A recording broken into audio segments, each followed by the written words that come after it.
అందుకని ఇది best economical అనే మనం అదర్వైజ్ మనం ఏంటంటే ఇక్కడ నుంచి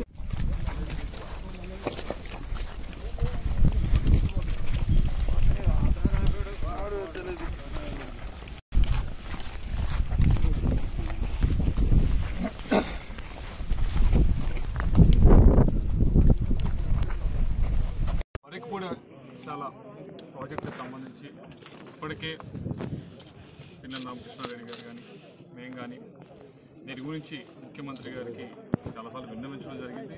ఎలక్షన్ సమయంలో దీన్ని చేద్దామని చెప్పి వైఎస్ జగన్మోహన్ రెడ్డి గారు చెప్పడం జరిగింది. దాన్ని చేద్దామని ముందుకు తీసుకెళ్తూ దాన్ని శాంక్షన్ చేయడం కూడా జరిగింది ఉన్న బడ్జెట్లో.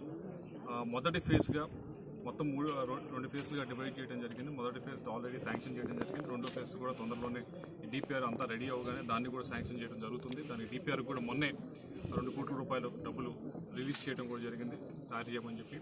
అయితే దీంట్లో ముందుగా ఉన్నది అన్నిట్లోకి ఇబ్బందికరమైన విషయం ఏంటి అంటే ఇక్కడ ఫారెస్ట్ ల్యాండ్ అనేది ముఖ్యమైన విషయం. ఈ ఫారెస్ట్ ల్యాండ్ 50 హెక్టేర్ల దాకా కూడా వీటిని మనము కంపెన్సేట్ చేయాలి. ఏదైతే ఫారెస్ట్ ల్యాండ్ మనం ఈ ప్రాజెక్ట్ కోసం వాడుకుంటూ ఉన్నామో దాన్ని ఈరోజు మన డిస్ట్రిక్ట్ ఫారెస్ట్ ఆఫీసర్స్ కానీ ఇటు మార్కాపురం అటు గుంటూరు ఇద్దరు కూడా రావడం జరిగింది. వారిని కూడా పురమాయించి ఈ ఫారెస్ట్ ల్యాండ్ కన్వర్షన్ కూడా పెట్టడానికి కూడా చర్యలు తీసుకుంటా ఉన్నాము. దీన్ని తొందరలోనే ఇక్కడ నుంచి డిస్ట్రిక్ట్ నుంచి ఏదైతే కన్వర్షన్ చేయాలో ఆ 50 హెక్టేర్స్ని ఇక్కడ నుంచి సెంట్రల్ గవర్నమెంట్ పంపిస్తే 3 to 6 months 3 నెలల నుంచి 6 నెలల దాకా పడుతుంది ఆ ప్రాసెస్ అంతా కూడా. ఇది కన్వర్షన్ అవటం అంతా కూడా అది తొందరలోనే చేయాలని చెప్పి దాన్ని చేయడానికి మన ముఖ్యంగా చేయవలసిన కలెక్టర్ గారు ఆధ్వర్యంలో జరగాలి. ఆయన కూడా ఒకసారి నేను ప్రాజెక్ట్ చూస్తాను, ప్రాజెక్ట్ చూస్తే నాకు ఏ విధంగా ఈ ప్రాజెక్టు వల్ల ఎంతమందికి లబ్ధి చేకూరుతుందని చెప్పి ఆయన ముందుకు రావడం జరిగింది.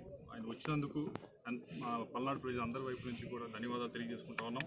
వారందరి వైపు నుంచి కోరుకుంటున్నట్టే ఈ ప్రాజెక్టు ఈ ప్రాంతానికి ఎంతో ముఖ్యమైనది. నాగార్జున సాగర్ వల్ల కింద ప్రాంతాలందరూ బాగుపడ్డారు కానీ ఈ పైన ప్రాంతం పల్నాడు ప్రాంతం మాత్రం ఏ విధంగా కూడా నాగార్జున సాగర్ వల్ల బాగుపడింది లేదు. ఈ ప్రాజెక్టు వస్తేనే ఈ 77,000 ఎకరాలు కూడా నీరు ఎవరైతే పంటలు వేసుకోవడం కానీ తాగటానికి కానీ అన్నిటికీ సమృద్ధిగా కూడా ఈ నీళ్లు వస్తాయి. దీన్ని ఎంత తొందరగా ఈ మన 2024 ఎలక్షన్స్కి వెళ్ళే ముందు లోపల మనం పూర్తి చేయగలిగితేనే బాగుంటుందని చెప్పి మా ఉద్దేశం. దానికి మేము పూర్తి స్థాయిలో కూడా కృషి చేస్తాం. దానికి కలెక్టర్ గారి వైపు నుంచి, జిల్లా యంత్రాంగం వైపు నుంచి, ఫారెస్ట్ ఆఫీసర్స్ వైపు నుంచి అందరూ కూడా సహాయ సహకారాలు అందిస్తూ ఉన్నారు. దీన్ని తొందరగా పూర్తి చేసే కార్యక్రమం కూడా చేస్తాం.